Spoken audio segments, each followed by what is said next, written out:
Hello students, আমি Nitish sir জ্ঞানজ্যোতি coaching সেন্টারের পক্ষ থেকে তোমাদের প্রত্যেককে জানাই আরো একবার স্বাগত। তো স্টুডেন্টস, আজকে আমি তোমাদের সঙ্গে আলোচনা করব উচ্চ মাধ্যমিক চতুর্থ সেমিস্টারের যারা ছাত্রছাত্রীরা উচ্চ মাধ্যমিকে দর্শন নিয়েছো, সেই দর্শন বিষয় থেকে দ্বিতীয় অধ্যায় রয়েছে বুলীয় ভাষ্য ও ভেনচিত্র।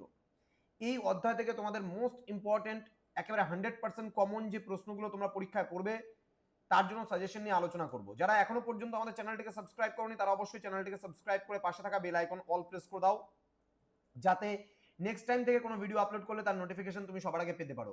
এছাড়া যারা ভাবছো যে অনলাইনে আমাদের ক্লাস জয়েন করবা, তারা অবশ্যই যোগাযোগ করো আমাদের অফিসিয়াল নাম্বার 7076398606 নাম্বার অথবা 6295916282 নাম্বার। তোমাদের টোটাল কোর্স ফি রয়েছে তোমাদের এই সাধ্যের মধ্যে জাস্ট 199 টাকার বিনিময়ে তুমি পুরো পেপারের নোটস পত্র সমস্ত কিছু পেতে পারো, এবং তার সাথে পেতে পারো রেকর্ডেড ভার্সনে ক্লাস।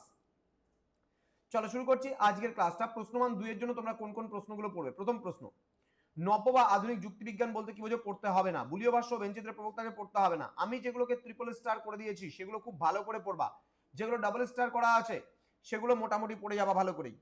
আর যেগুলো কোনো স্টার দেওয়া নেই কিংবা সিঙ্গেল স্টার আছে, সেগুলো যদি সময় থাকে পড়তে পারো, আর যদি না সময় থাকে তাহলে পড়ার প্রয়োজন নেই। নেক্সট প্রশ্ন, বুলীয় ভাষ্য কাকে বলে? খুবই গুরুত্বপূর্ণ প্রশ্ন, ভেরি ভেরি ইম্পর্টেন্ট, ভালো করে পড়বা। নেক্সট 5 নম্বর প্রশ্নটা খুব ভালো করে পড়তে হবে। শূন্যগর্ভ বা শূন্য শ্রেণী বা অসাত্ত্বিক শ্রেণী কাকে বলে?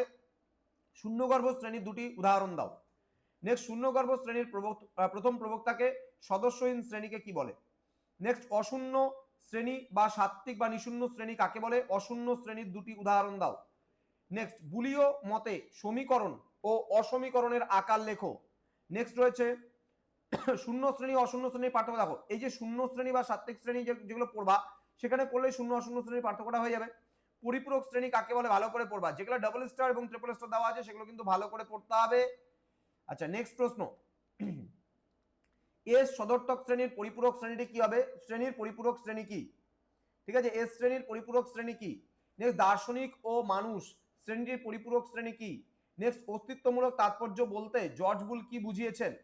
নেক্সট প্রশ্ন, জর্জ বুলের ব্যাখ্যা অনুসারে কোন নিরপেক্ষ বচন শূন্য বচন এবং কোন নিরপেক্ষ বচন নিশূন্য বচন নামে পরিচিত? পরবর্তী প্রশ্ন, জর্জ বুলের ভাষ্য স্বীকার করলে নিরপেক্ষ ন্যায়ের কোন কোন মূর্তি অবৈধ হয়ে থাকে? ভালো করে পড়বে এই প্রশ্নটা। পরবর্তী প্রশ্ন, এস উদ্দেশ্য এবং পি বিধেয়যুক্ত 4টি নিরপেক্ষ বচনের বুলীয় ভাষ্য উল্লেখ করো। পরবর্তীতে প্রশ্নে আমরা চলে আসব, এ নিরপেক্ষ বচনের বুলীয় ব্যাখ্যা কি? নেক্সট, বুলীয় ভাষ্য অনুযায়ী আই বচনের প্রতিকায়িত আকার লেখো। নেক্সট প্রশ্ন বলছে, সকল অএস হয় অপি বচনটির বুলীয় ভাষ্য রচনা করে তার ভেনচিত্রায়ন করো।